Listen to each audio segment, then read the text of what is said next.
नमस्कार, मैं हूं अशोक वर्मा। आप देख रहे हैं टीवी 20 न्यूज। टीवी 20 न्यूज पर फटाफट बुलेटिन में आपका स्वागत है। आइए दिन भर की तमाम खबरों पर डालते हैं एक नजर। आजमगढ़ के अतरौलिया थाना क्षेत्र में आज सुबह लगभग 5:30 बजे के करीब तेज रफ्तार स्विफ्ट डिजायर कार में टक्कर हुई है। मौके पर 2 लोगों की मौत और एक की इलाज के समय ले जाते समय मौत हो गई। 2 लोग गंभीर रूप से घायल बताए जा रहे हैं। लखनऊ की तरफ से आजमगढ़ की ओर जा रही कार रास्ते में ही दसांव गांव के पास NH 233 पर खड़ी DCM ट्रक में कार ने टक्कर मारी, जिससे कार के परकच्चे उड़ गए। कार में सभी 5 लोग सवार थे। लॉकडाउन के समय में ही लखनऊ में फंसे विद्यार्थियों को लेने ये कार गई थी। लखनऊ के अजीमो मुकादीन मदरसा में ये पढ़ाई करते थे। सभी घायल और मृतक जनपद मऊ के कोपागंज के निवासी हैं। जी, मेरा नाम मोहम्मद रज़ा है।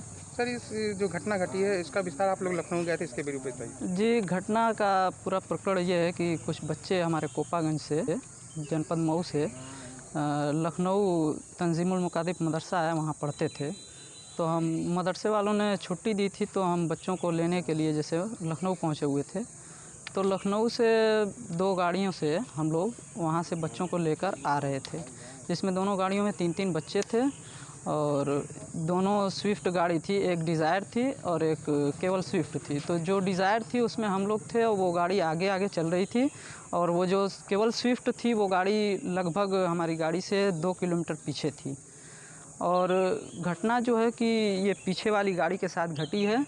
उसमें बच्चे बैठे हुए थे, 3 बच्चे थे और एक जो यहाँ से लेने गए थे हमारे साथ वो थे, और एक ड्राइवर था। ड्राइवर का नाम कमरुज़्ज़मा है, और एक जो मृतक हैं उनका नाम ज़मीर हसन है, जो यहाँ से लेने बच्चों को गए हुए थे।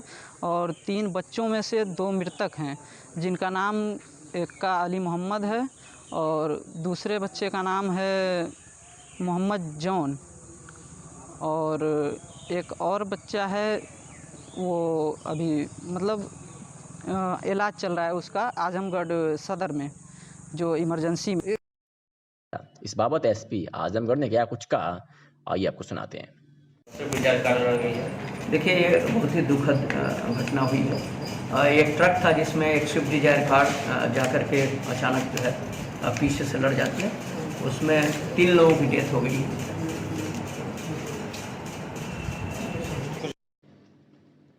सार्वजनिक वितरण प्रणाली में मिल रही अनियमितताओं की शिकायत पर हाल ही में जनपद के 6 कोटदारों पर कार्रवाई की गई है। जिलाधिकारी ने बताया कि गंभीरबन, अमदही, जहानागंज व सीमा जहानागंज की दुकानों का निलंबन के साथ कोटदारों के ऊपर FIR भी दर्ज कराई गई है तथा ओझी पलैनी, मिट्ठनपुर, हादीरानी की सराय व शंभुपुर ऐरौला की दुकानों को अनियमितता बरतने के मामले में आरोप पत्र निर्गत किया गया है। जिलाधिकारी ने बताया कि सार्वजनिक वितरण प्रणाली में अब तक 40 कोटेदारों पर कार्रवाई हुई है, जिसमें गिरफ्तार हुए हैं वह 31 कोटेदार का कोटा निलंबित किए गए हैं। सार्वजनिक वितरण प्रणाली में इधर अनियमितताओं में 6 उचित दर विक्रेताओं के विरुद्ध कार्रवाई की गई, जिसमें से एक गंभीरबन की दुकान को निलंबित किया गया, एक दुकान अमदही जहानागंज और एक सीमा जहानागंज, इसको निलंबन भी किया गया और 3/7 के अंदर FIR भी लिखवाई गई है। कल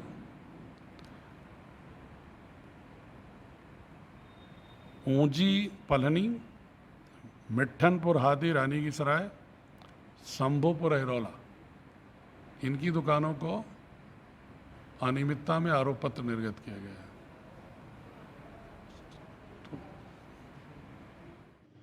पुलिस महानिदेशक उत्तर प्रदेश के पत्र संख्या DG 7-1055/2020 दिनांक 29/4/2020 के परिप्रेक्ष्य में गोकसी के अंतर्गत घटित घटनाओं में वांछित अभियुक्तों की गिरफ्तारी एवं विवेचनात्मक कार्रवाई के संबंध में दिनांक 1 मई 2020 से 15 दिवसीय चलाए गए अभियान के क्रम में पुलिस उप महानिरीक्षक आजमगढ़ परिक्षेत्र सुभाष चंद्र दुबे के नेतृत्व में परिक्षेत्र के 3 जनपदों में अभूतपूर्व कार्रवाई संपादित की गई है।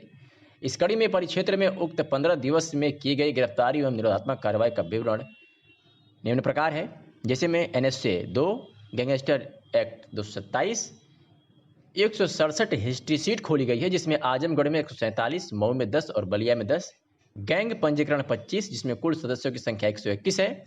गुंडा एक्ट के मामले 161, मिनी गुंडा 110 जी 329।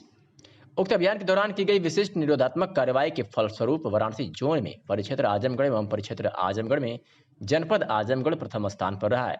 पुलिस उप महानिरीक्षक आजमगढ़ परिक्षेत्र सुभाष चंद्र दुबे द्वारा अभियान में सराहनीय कार्य किए जाने पर जनपद आजमगढ़ पुलिस को बधाई देते हुए प्रशस्ति पत्र हेतु अनुशंसा की गई है।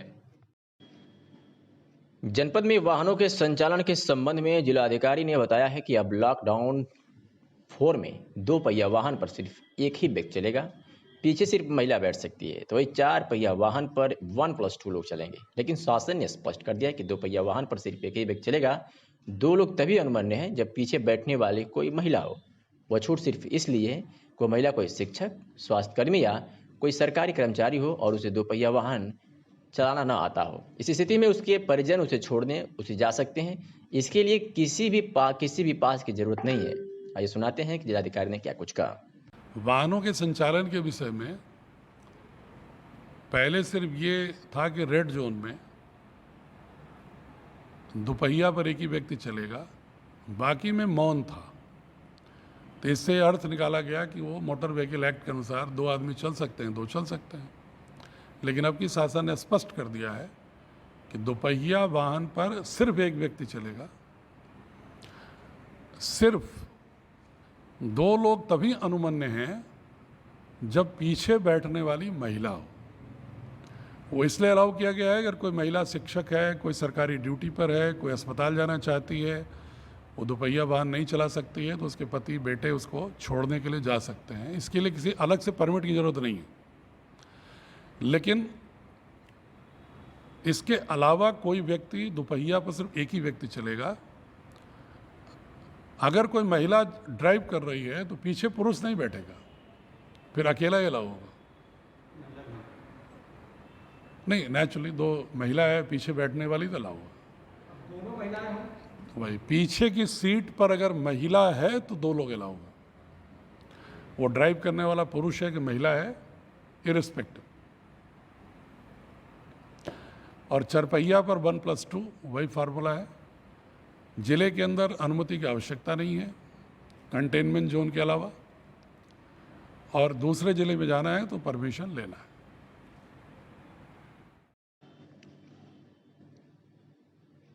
लॉकडाउन में मुख्य सचिव के निर्देश के अनुसार रेस्टोरेंट, मॉल, हवाई यात्रा, हॉस्पिटैलिटी सेवाओं व रेलवे के प्रवासी मजदूरों के अनुमन्य के अतिरिक्त प्रतिबंधित यथावत रहेंगे। जिलाधिकारी ने बताया कि जनपद में चाय रेस्टोरेंट की दुकान नहीं खुलेगी। सिर्फ मिठाई की दुकानें सुबह 10 बजे से शाम 6 बजे तक खुल सकती हैं, लेकिन कोई भी दुकानों पर खा नहीं सकता। ग्राहक अपने घरों पर लेकर जा सकते हैं। क्या कुछ कहा जिलाधिकारी ने, आइए आपको सुनवाते हैं। लॉकडाउन में मुख्य सचिव महोदय के भी निर्देश प्राप्त हो गए हैं। उन्होंने जो पाबंदियां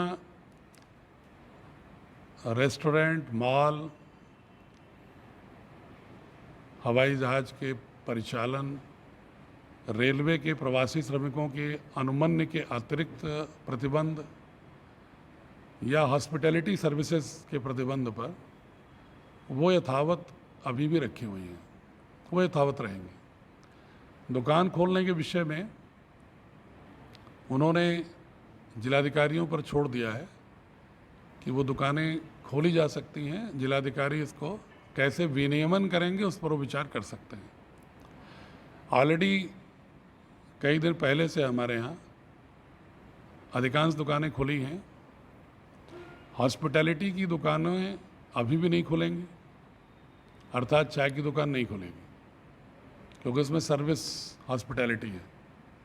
रेस्टोरेंट नहीं खुलेंगे, एकल रेस्टोरेंट भी नहीं खुलेंगे। जो दुकानें अभी तक खुल रही हैं, जिस डेट में खुल रही हैं, उनका जो भी क्रम है उसको यथावत रखते हुए सिर्फ मिठाई की दुकानों को और इसमें हम ऐड कर रहे हैं, जोड़ रहे हैं खुलने के लिए। 6 दिन खुल सकती हैं, 10 बजे से लेकर के शाम 6 बजे तक। लेकिन शर्त यह है, जो शासन के शर्त में भी है, कि दुकानदार मौके पर कोई खाने के लिए सर्विस नहीं करेगा मिठाई को। जैसे जलेबी छान रहा है और वहीं खिलाने लगे, मिठाई दे रहा है वहीं खाने लगे, खिलाने लगे, ये नहीं होगा। कोई आकर के वहाँ से क्रय करके अपने घर लेके जा सकता है। ये व्यवस्था शासन के निर्देश में भी है। उस स्तर तक हम मिठाई की दुकानों को भी हम अनुमति दे रहे हैं। आजमगढ़ एसपी के निर्देशानुसार जनपद में अपराध व अपराधियों पर नियंत्रण हेतु चलाए जा रहे अभियान के तहत थाना मुबारकपुर पुलिस ने गैंगस्टर एक्ट के 3 वांछित इनामी अभियुक्त को गिरफ्तार किया है। तो थाना गंभीरपुर पुलिस ने गैंगस्टर एक्ट में एक वांछित इनामिया को गिरफ्तार किया है। अगर थाना तरवा की बात करें तो थाना तरवा पुलिस ने 4 वांछित अभियुक्त को गिरफ्तार कर एक बड़ी सफलता हासिल की है। तो वही थाना कोतवाली ने भी गौ हत्या से संबंधित वांछित अभियुक्त को गिरफ्तार किया है। पुलिस के इस धरपकड़ अभियान के तहत अपराध महकमे में खलबली मची हुई है। आजमगढ़ के अतरौलिया थाना क्षेत्र में आज सुबह लगभग 5:30 बजे के करीब तेज रफ्तार स्विफ्ट डिजायर कार में टक्कर हुई है। मौके पर 2 लोगों की मौत और एक की इलाज के समय ले जाते समय मौत हो गई। 2 लोग गंभीर रूप से घायल बताए जा रहे हैं। लखनऊ की तरफ से आजमगढ़ की ओर जा रही कार रास्ते में ही दसांव गांव के पास NH 233 पर खड़ी DCM ट्रक में कार ने टक्कर मारी, जिससे कार के परकच्चे उड़ गए। कार में सभी 5 लोग सवार थे। लॉकडाउन के समय में ही लखनऊ में फंसे विद्यार्थियों को लेने ये कार गई थी। लखनऊ के अजीमो मुकादीन मदरसा में ये पढ़ाई करते थे। सभी घायल और मृतक जनपद मऊ के कोपागंज के निवासी हैं। जी, मेरा नाम मोहम्मद रज़ा है। सर, इस जो घटना घटी है इसका विस्तार आप लोग लखनऊ गए थे, इसके बारे में बताइए। जी, घटना का पूरा प्रकरण ये है कि कुछ बच्चे हमारे कोपागंज से जनपद मऊ से लखनऊ तंजीमुल मुकादिब मदरसा है, वहाँ पढ़ते थे। तो हम मदरसे वालों ने छुट्टी दी थी, तो हम बच्चों को लेने के लिए जैसे लखनऊ पहुँचे हुए थे। तो लखनऊ से 2 गाड़ियों से हम लोग वहाँ से बच्चों को लेकर आ रहे थे, जिसमें दोनों गाड़ियों में 3-3 बच्चे थे और दोनों स्विफ्ट गाड़ी थी, एक डिज़ायर थी और एक केवल स्विफ्ट थी। तो जो डिज़ायर थी उसमें हम लोग थे और वो गाड़ी आगे आगे चल रही थी, और वो जो केवल स्विफ्ट थी वो गाड़ी लगभग हमारी गाड़ी से 2 किलोमीटर पीछे थी। और घटना जो है कि ये पीछे वाली गाड़ी के साथ घटी है। उसमें बच्चे बैठे हुए थे, 3 बच्चे थे और एक जो यहाँ से लेने गए थे हमारे साथ वो थे, और एक ड्राइवर था। ड्राइवर का नाम कमरुज़्ज़मा है और एक जो मृतक हैं उनका नाम ज़मीर हसन है, जो यहाँ से लेने बच्चों को गए हुए थे। और 3 बच्चों में से 2 मृतक हैं, जिनका नाम एक का अली मोहम्मद है और दूसरे बच्चे का नाम है मोहम्मद जॉन, और एक और बच्चा है वो अभी मतलब इलाज चल रहा है उसका आजमगढ़ सदर में, जो इमरजेंसी में। घटना घटी है इसके बारे में बताइए सर, कितने लोग की मौत हुई है और क्या घटना घटी? आज सुबह 5:30 बजे के करीब लखनऊ की तरफ से आ रही एक स्विफ्ट कार खड़ी DCM में पीछे से घुस गई, जिसमें कि 5 लोग घायल हुए। मौके पे 2 लोगों की मृत्यु हो गई थी और 3 को रिफ़र किया गया था आजमगढ़ जाते समय एक आदमी की और मृत्यु हो गई। और सभी का लिखा-पढ़ी करके पंचायतनामा की कार्रवाई की जा रही है, पोस्टमार्टम कराया जाएगा। सर, किसकी मौत हुई है और कौन घायल है सर? ये जान मोहम्मद हैं, अलीम मोहम्मद और ज़मीर हसन, 3 लोगों की मृत्यु हुई है। और अहमद रजा और कमरू बमा शेरू 2 लोग घायल हैं, जो कि जिला अस्पताल में अभी एडमिट कहाँ हैं। के निवासी थे सर? ये मऊ कोपागंज। जिलाधिकारी ने बताया कि कंटेनमेंट एरिया के नियमों में शासन के आदेश के बाद बदलाव किए गए हैं। स्वास्थ्य विशेषज्ञों के आधार पर एक शासनादेश निर्गत किया गया है कि पहले यदि किसी गांव में कोई एक कोरोना पॉजिटिव केस मिलता है, उस गांव में कई पूर्वे हैं, तो सिर्फ उसी पूर्वे को कंटेनमेंट जोन बनाया जाएगा, जबकि पहले पूरे गांव को कंटेनमेंट जोन बनाया जाता था। इसी प्रकार शहरों में भी यदि किसी मोहल्ले में यदि एक केस मिलता है तो पहले 500 मीटर का एरिया कंटेनमेंट जोन बनाया जाता था, लेकिन अब यदि एक ही केस मिलता है तो अब 250 मीटर की एरिया को कंटेनमेंट जोन बनाया जाएगा। जिलाधिकारी ने क्या कहा, कुछ आइए आपको सुनाते हैं। एक और स्वास्थ्य विशेषज्ञों के आधार पर एक शासनादेश निर्गत किया है। पहले अगर कोई कोरोना पॉजिटिव केस मिलता था तो एक केस में पूरा राजस्व ग्राम को हम कंटेनमेंट जोन बनाते थे। अब ये निर्देश आ गया है कि अगर कोई एक केस सिर्फ है, उस गांव में अगर कई पूर्वे हैं, हैमलेट्स हैं, तो अगर वो कोरोना पॉजिटिव किसी एक पूर्वे में मिला हो, हैमलेट में मिला हो, तो सिर्फ उसी पूर्वे को ही कंटेनमेंट जोन करेंगे, बाकी पूर्वों को उससे अनअफेक्टेड रखेंगे।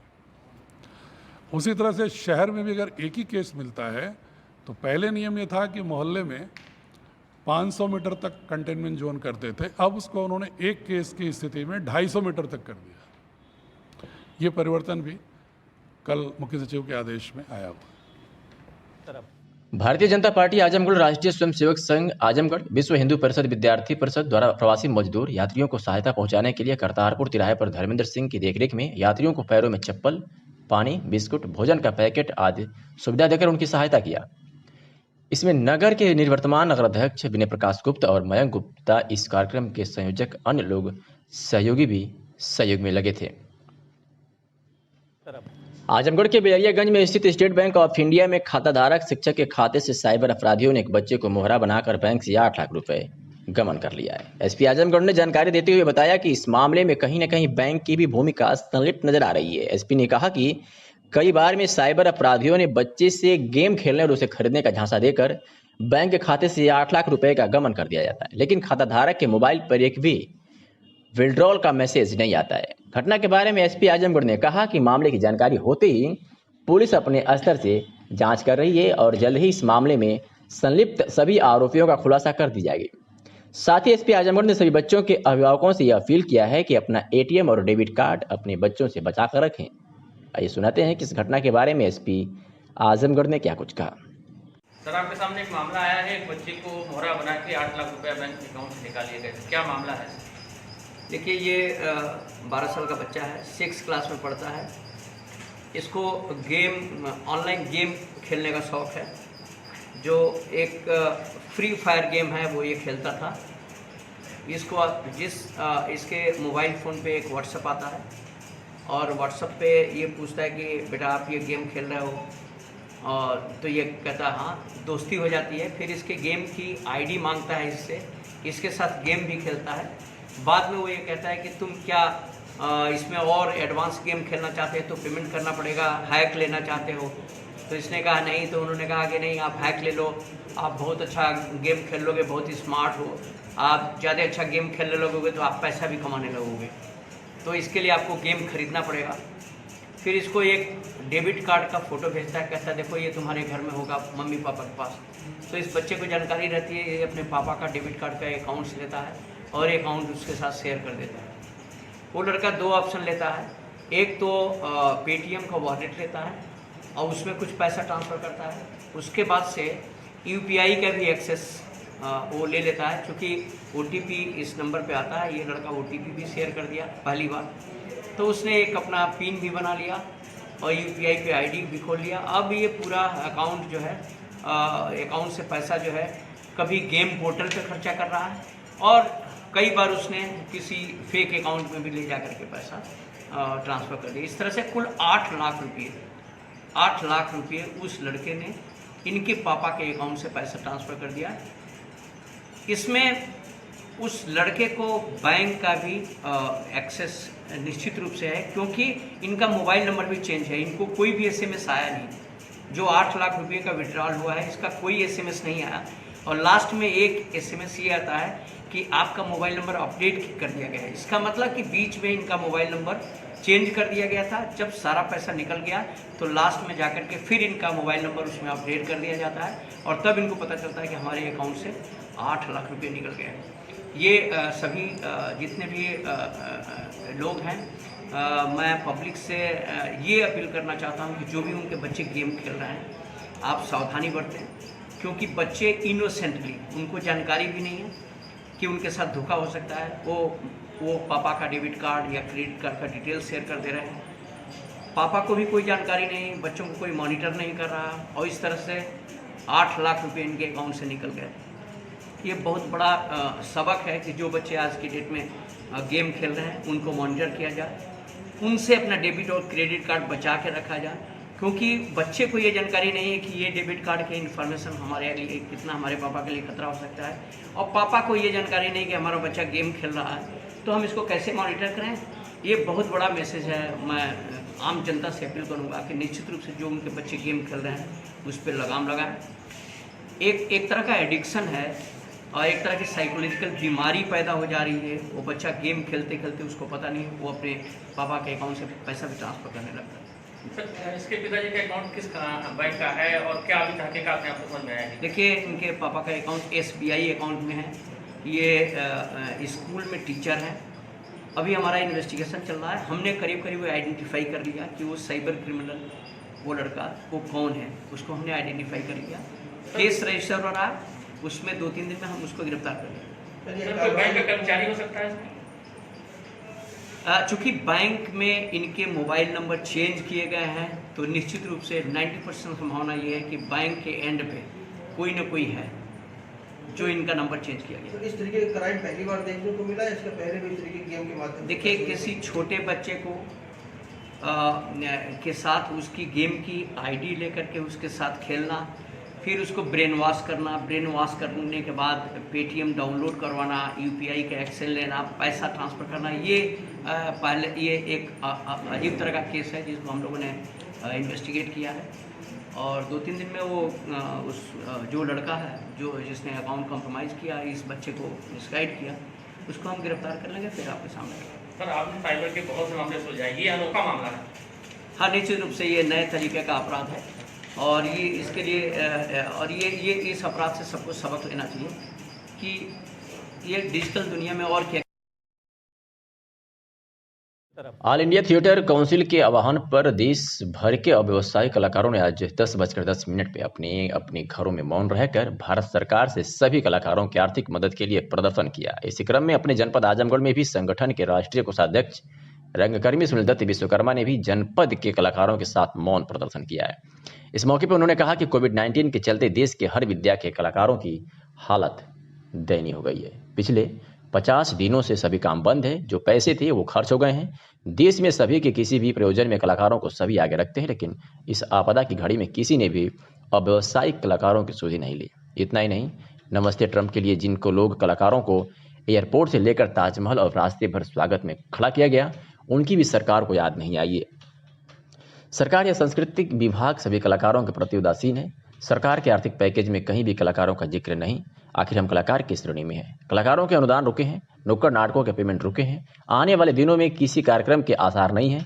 ऐसे में देश के लाखों साथी कलाकार भुखमरी के मुहान पे हैं। हम सरकार का ध्यान आकृष्ट करना चाहते हैं कि हमारी भी मदद करे। आज के सांकेतिक प्रदर्शन में मनोज यादव, शशि सोनकर, शाह आलम सांवरिया, अरुण सिंह, गुड्डू राय, अमरजीत विश्वकर्मा, रवि चौरसिया, सुनील मौर्य, कमलेश सोनकर, काजल सिंह, शिवांगी सिंह, करिश्मा सिंह, नेहा वर्मा, आकाश गोंड, राजू कुमार, ज्ञानेश कुमार, मोनू कुमार सहित जनपद के कलाकार शामिल थे। आजमगढ़ अपर जिला अधिकारी वित्त राजस्व गुरु प्रसाद ने बताया कि आज 19 मई 2020 को सुबह 4:30 बजे से स्पेशल ट्रेन के माध्यम से कर्नाटक से कुल 1504 प्रवासी मजदूर यात्री रेलवे स्टेशन आजमगढ़ पर पहुंचे, जिसमें 18 आजमगढ़ के तथा 1486 अन्य जनपद के हैं। उक्त प्रवासी मजदूरों का स्वास्थ्य परीक्षण कराकर उनको लंच पैकेट उपलब्ध कराया गया। इसके साथ ही उक्त सभी प्रवासी मजदूरों को उनके संबंधित तहसील के शेल्टर होम में भेजा गया है। आजमगढ़ अपर जिला अधिकारी वित्त राजस्व गुरु प्रसाद ने बताया कि आज दिनांक 19 मई 2020 को सुबह 4:30 बजे स्पेशल ट्रेन के माध्यम से कर्नाटक से कुल 1504 प्रवासी मजदूर यात्री रेलवे स्टेशन आजमगढ़ पर पहुंचे, जिसमें 18 आजमगढ़ के तथा 1486 अन्य जनपद के हैं। उक्त प्रवासी मजदूरों का स्वास्थ्य परीक्षण कराकर उनको लंच पैकेट उपलब्ध कराया गया। इसके साथ ही उक्त सभी प्रवासी मजदूरों को उनके संबंधित तहसील के शेल्टर होम में भेजा गया है। महाराजगंज से खबर है, जहां कोरोना संक्रमण को फैलने से रोकने के लिए सरकार ने जहां मास्क का प्रयोग करने एवं सार्वजनिक स्थानों पर थूकने पर पूरी तरह से रोक लगा रखी है, तो वही आज महाराजगंज जिले के नौतनवा कस्बे में एक ऐसा वीडियो सामने आया जो सबके लिए एक सबक का काम करेगा। इस वीडियो में नौतनवा कस्बे के गांधी चौक के सार्वजनिक स्थान पर राह चलते रोडवेज बाबू को सड़क पर पान खाकर थूकना महंगा पड़ गया। हुआ यूं कि Nautanwa SDM Jasveer Singh routine checking कर रहे थे। इतने में एक रोडवेज डिपो के बाबू बाइक से राह चलते सड़क पर थूक दिए। इस पर एसडीएम की नज़र पड़ गई और बाबू को रोक लिए। इसके बाद एसडीएम ने उन्हें नियम का पाठ पढ़ाते हुए कड़ी फटकार लगाई और रोडवेज बाबू से ही उक्त स्थान को अच्छी तरह से साफ कराया तथा जुर्माने के तौर पर 1500 रुपये का चालान भी काटा। तो एडीएम ने बताया कि जो भी लॉकडाउन का उल्लंघन करेगा उसके खिलाफ कार्रवाई की जाएगी। सर, बाबू के थूकने पे एसडीएम ने उनसे रोड बुलवाया है, क्या मामला है सर? अभी शासनादेश जारी हुआ है, एक एक्ट पास किया गया है जिसके तहत जो भी लोग बाहर थूकने की कार्रवाई कर रहे हैं या मास्क पहन के नहीं निकल रहे हैं, उसमें इंसिडेंट कमांडर्स को, हमारे सीओ साहबान को ये आदेश है कि वो जुर्माना वसूलेंगे। इसी के तहत सभी एसडीएम सीओज़ को और सभी लोकल बॉडीज़ के ईओज़ को निर्देशित किया गया है कि अपने अपने क्षेत्र में कड़ाई से इसका अनुपालन कराएं। आजमगढ़ के अतरौलिया थाना क्षेत्र के पहिया गांव निवासी अनीता पत्नी स्वर्गीय प्रमोद ने आरोप लगाया है कि मेरी पुत्री बीए द्वितीय वर्ष की छात्रा है। गांव का ही लड़का शिवम पुत्र लालजी जो मेरी पुत्री को बुरी नियत से घर की तरफ आते जाते समय अभद्र बातें करता है, कई बार छिड़कानी भी किया है। इसकी शिकायत उसके पिता लालजी सिंह से कई बार की जा चुकी है, परंतु इसका कोई प्रभाव नहीं पड़ा। शिवम घर पर आकर मेरी पुत्री के साथ छिड़कानी करने लगा, जिसका विरोध हम लोगों ने किया तो उसने पूरे परिवार को जान से मारने की धमकी दिया है। थानाध्यक्ष अतरौलिया ने बताया कि पीड़िता की तहरीर पर मुकदमा दर्ज कर लिया गया है तथा छिड़खानी के आरोपी शिवम की तलाश की जा रही है। आइए सुनवाते हैं कि थानाध्यक्ष ने क्या कुछ कहा। हमारे लड़की के साथ शिवम सिंह आया रहना छेड़खानी के मन चक्कर में उनके बापे से कहानी तो उनकर बाप कहना हाथ जोड़ थे गोड़ धर थे, हम संभाल लेबै देख लेबै, ऐसा मत करा। तो हम मान गए नहीं, फिर भी कही नहीं तो फिर शाम कही नहीं तो वह काम कही नहीं, गाड़ी देवे लगना करा लगना। तो हम सब नंबर पे फ़ोन कैनी जे 110 नंबर पे 190 नंबर पे कैनी तो वो आई नहीं तो कहना कि जाके इस में एप्लीकेशन डाला। कल रात में आपके साथ क्या घटना घटी इसके बारे में बताइए। कल रात में यही घटना घटी है कि मैंने हम ना रहनी 8 बजे हमारे लड़की के साथ फिर आई ना बदतमीजी करे। कौन आया था? शिवम सिंह। क्या कर रहे थे इसको बताइए। बदतमीजी कर रहे थे तो हम बोले लगे तो मैंने गाड़ी घुआ बहुत दिए, फिर हम सब 110 पे फ़ोन किए, 110 पे फ़ोन किए तो वो गाड़ी। आप एप्लीकेशन देने जा रही हैं, क्या कार्रवाई चाहती हैं बताइए इसके बारे में, क्या चाहती हैं आप? यही हम चाहते हैं कि हमारी उनकी कार्रवाई हो, हमारी बेटी से माफ़ी मांगे, हमसे माफ़ी। कोरोना वायरस के कारण आई इस त्रासदी के दौर में एक बार फिर से पूर्वांचल विकास आंदोलन तहसील सदर महामंत्री रामजी पांडे व पूर्वांचल विकास आंदोलन सठिया ब्लॉक अध्यक्ष चंद्रशेखर सिंह के नेतृत्व में प्रवासी श्रमिकों को लंच के 310 पैकेट वितरित करने का कार्य किया गया है। इस अवसर पर ब्लॉक अध्यक्ष ने कहा कि हमारे ऐसे नेक कार्यों के लिए पूर्वांचल विकास आंदोलन के संयोजक प्रवीण सिंह प्रेरणा स्रोत हैं। हम अपने सभी कार्यकर्ताओं कृष्ण कुमार पांडे, अनुज पांडे, अंगद यादव, अक्षत पांडे को उनके द्वारा किए गए सहयोग और समर्थन के लिए हृदय से आभार व्यक्त करते हैं और ऐसे आगे भी ऐसे कार्यों के लिए प्रतिबद्ध हैं। खबर बलरामपुर से है, जहां बाहर से आने वाले प्रवासी मजदूरों के द्वारा होम क्वारंटीन का उल्लंघन करने पर पुलिस ने बड़ी कार्रवाई की है। जनपद के विभिन्न थाना क्षेत्रों में 1547 लोगों के ऊपर मुकदमा दर्ज कर कठोर कार्रवाई करने का संदेश दिया है। बलरामपुर जनपद में कोरोना संक्रमितों की बढ़ती संख्या पर रोक लगाने के लिए एसपी ने यह कड़ा कदम उठाया है। तो ये बड़ी खबर है, इस वक्त आपको दिखा रहे हैं टीवी 20 न्यूज़ पर बलरामपुर से, जहां बाहर से आने वाले प्रवासी मजदूरों के द्वारा होम क्वारंटीन का उल्लंघन करने पर पुलिस ने बड़ी कार्रवाई की है। बता दें आपको कि जनपद के विभिन्न थाना क्षेत्रों में 1547 लोगों के ऊपर मुकदमा दर्ज कर कठोर कार्रवाई करने का संदेश दिया है। जनपद बलरामपुर में बहुत बड़ी संख्या में अन्य प्रदेशों से लोग वापस आए हैं। मेडिकल टीम ने इन लोगों को हाउस क्वारंटीन के लिए निर्देशित किया है, लेकिन लगातार ऐसी सूचनाएं प्राप्त हो रही हैं कि लोग हाउस क्वारंटीन के निर्देशों का उल्लंघन करके इधर उधर घूम रहे हैं, जिसकी वजह से कोरोना का संक्रमण फैलने की काफ़ी संभावना है। तो जनपद पुलिस वैसे तो लगातार कार्रवाई करती ही है ऐसे लोगों के खिलाफ, लेकिन आज 18 मई को जनपद के 13 थानों में 37 अभियोग पंजीकृत किए गए। ये अभियोग भारतीय दंड संहिता, आपदा प्रबंधन अधिनियम और महामारी अधिनियम की सुसंगत धाराओं में पंजीकृत किए गए हैं और इसमें 1500 से भी अधिक लोगों को, कुल 1547 लोगों को नामजद किया गया है, जो लोग बहुत ही गैर जिम्मेदाराना और उद्दंडतापूर्वक हरकतें कर रहे थे, हाउस क्वारंटीन के निर्देशों का उल्लंघन करके इधर उधर घूम रहे थे।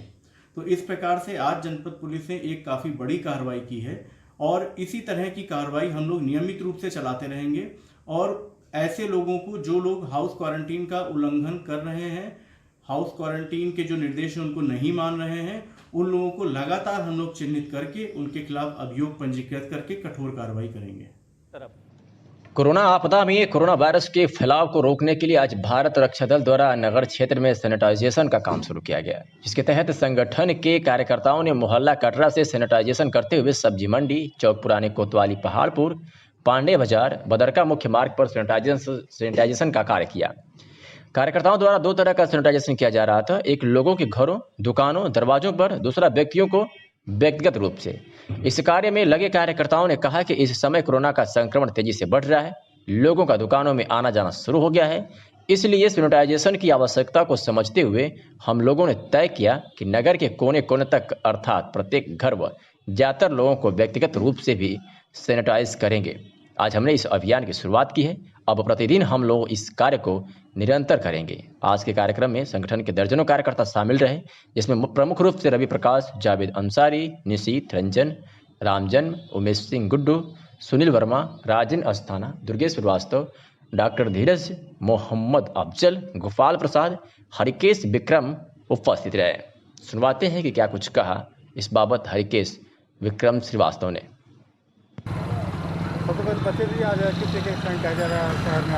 हरिकेश विक्रम श्रीवास्तव, प्रदेश उपाध्यक्ष भारत रक्षा दल। आज किस तरीके का सैनिटाइजर वगैरह आप शहर में कर रहे हैं? लॉकडाउन के दौरान कोरोना आपदा में भारत रक्षा दल 25 मार्च से ही ज़रूरतमंदों की सेवा कर रहा है।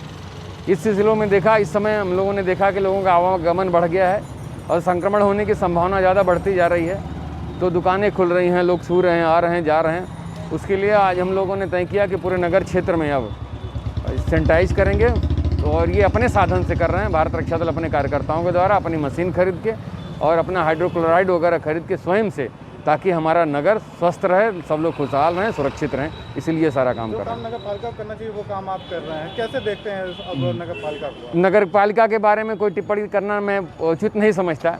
जब संस्थाएं गैर जिम्मेदार हो जाएं तो पब्लिक को अपनी सुरक्षा में खुद आगे आना होगा, और हम लोग तो खैर एक जागरूक लोग हैं, जागरूक संगठन के कार्यकर्ता हैं, इसलिए हम लोगों की ड्यूटी ज़्यादा बनती है। उस ड्यूटी और कर्तव्य का निर्वहन कर रहे हैं हम, ताकि हमारी जनता, हमारा नगर खुशहाल रहे, स्वस्थ रहे, सुरक्षित रहे। कहाँ से आप लोग सैनिटाइजर करते हैं, कहाँ पे? अभी आज शुरू किए हैं और 2-4 दिनों के अंदर पूरा नगर क्षेत्र हम लोग सैनिटाइज कर देंगे, एक एक घर कर देंगे।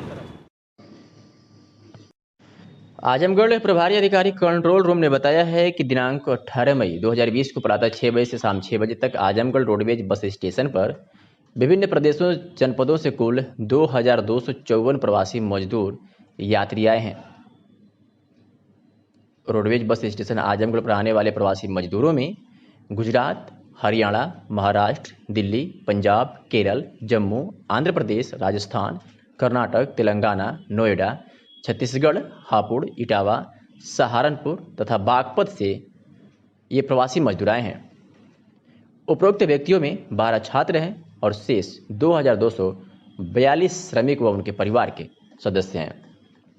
इसी प्रकार 18 मई को साय 6 बजे से दिनांक 19 मई 2020 को प्रातः 6 बजे तक रोडवेज बस स्टेशन आजमगढ़ पर विभिन्न राज्यों जनपदों से कुल 1089 प्रवासी मजदूर यात्री आई हैं, जिसमें से महाराष्ट्र, गुजरात, पंजाब, दिल्ली, राजस्थान, हरियाणा, उत्तराखंड, छत्तीसगढ़, आंध्र प्रदेश, कर्नाटक, तमिलनाडु, गाजियाबाद, लखनऊ तथा मुरादाबाद से 6 प्रवासी मजदूर यात्री आए हैं। और सभी प्रवासी मजदूर यात्रियों को ब्रेकफास्ट व लंच पैकेट उपलब्ध कराया गया एवं उन सभी का मेडिकल परीक्षण कराया गया। उसके बाद उन्हें संबंधित तहसील मुख्यालयों के शेल्टर होम पर भेजा गया, जहां पर उनका पूर्ण विवरण दर्ज कराया जाएगा। इसके साथ ही तहसील स्तर से राशन किट उपलब्ध कराया जाएगा। फेसबुक पर समाजवादी पार्टी के संरक्षक एवं आजमगढ़ के पूर्व सांसद मुलायम सिंह यादव को लेकर आपत्तिजनक एवं भड़काऊ पोस्ट करने वाला अतुल सिंह को पुलिस ने गिरफ्तार कर लिया है। आपको बता दें कि आजमगढ़ समाजवादी प्रतिनिधि मंडल ने पुलिस अधीक्षक आजमगढ़ के समक्ष प्रार्थना पत्र दिया कि अतुल सिंह अमिलिया नाम की फेसबुक आईडी से समाजवादी पार्टी के संरक्षक एवं आजमगढ़ के पूर्व सांसद मुलायम सिंह यादव के ऊपर आपत्तिजनक एवं भड़काऊ पोस्ट किया जा रहा है। वायरल पोस्ट को लेकर आजमगढ़ की जनता में काफी आक्रोश है। उक्त के संबंध में तत्काल संज्ञान लेते हुए प्रभारी निरीक्षक कोतवाली को निर्देश देकर थाना स्थानीय पर मुकदमा पंजीकृत कराया गया एवं अभियोग से संबंधित फेसबुक आईडी की जांच एवं अभियुक्त को गिरफ्तार करने हेतु साइबर सेल एवं एसओजी टीम को निर्देशित किया गया। साइबर सेल द्वारा जांच से पता चला कि यह आईडी अतुल सिंह पुत्र मनोज सिंह ग्राम अमीलिया थाना गंभीरपुर जनपद आजमगढ़ की है। इसके क्रम में पुलिस अधीक्षक आजमगढ़ प्रोफेसर त्रिवेणी सिंह के निर्देशन में प्रभारी निरीक्षक कोतवाली, प्रभारी एसओजी टीम एवं साइबर सेल द्वारा अभियुक्त अतुल सिंह पुत्र मनोज सिंह ग्राम अमीलिया थाना गंभीरपुर को आज गिरफ्तार कर लिया है। अभियुक्त के पास से बरामद मोबाइल में उक्त फेसबुक आईडी लॉगिन है और इसी आईडी के द्वारा आपत्तिजनक एवं भड़काऊ पोस्ट किया गया था। इस बाबत एसपी आजमगढ़ ने क्या कुछ कहा, आइए आपको सुनाते हैं। सर, एक अवैध टिप्पणी करने वाले को गिरफ्तार किया गया है सर, कहाँ से किया गया है और क्या मामला? देखिए, इस तरह की बात संज्ञान में आई थी कि वो सोशल मीडिया पे धार्मिक उन्माद फैलाने के लिए, जातिगत हिंसा भड़काने के दृष्टिकोण से उसने कुछ इस तरह के पोस्ट किए थे जो ऑब्जेक्शनेबल थे। उस पर मैंने FIR कराया था, उसकी गिरफ्तारी हो गई है, उसको जेल भेजा जा रहा है। तो समाजवादी पार्टी के प्रतिनिधिमंडल ने आपको ज्ञापन भी दिया था? हाँ, उन लोगों को ज्ञापन देने के बाद ही मैंने उस पर FIR कराया।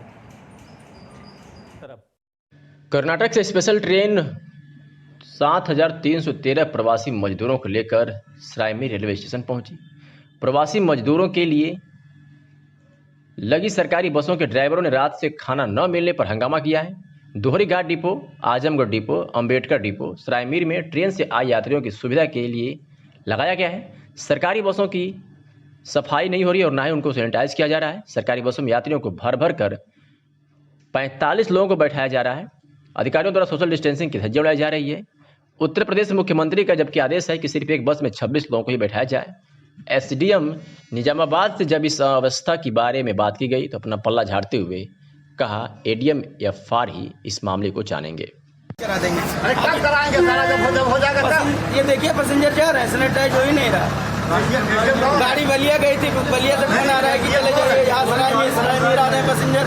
एक गाड़ी में 5 प्रकार के पैसेंजर बैठ रहे हैं, गाड़ी सैनिटाइज नहीं हो पा रही है। 26 लोग का आदेश, 26 का आदेश है। सर ने खुद अभी कहा कि 40 बारी बैठाइए। मोदी जी से सब लोग बड़े हो गए। मोदी जी का आदेश है, योगी जी का, कि सोशल डिस्टेंसिंग करिए, 26 लोगों को बैठाइए। हम लोगों का आदेश है कि 40 बैठाइए। SDM कौन है? SDM साहब थे, अभी उनको सब लोगों ने ज्ञापन भी दिया। ये सर हमें नहीं पता, वहाँ में थे, उनको सब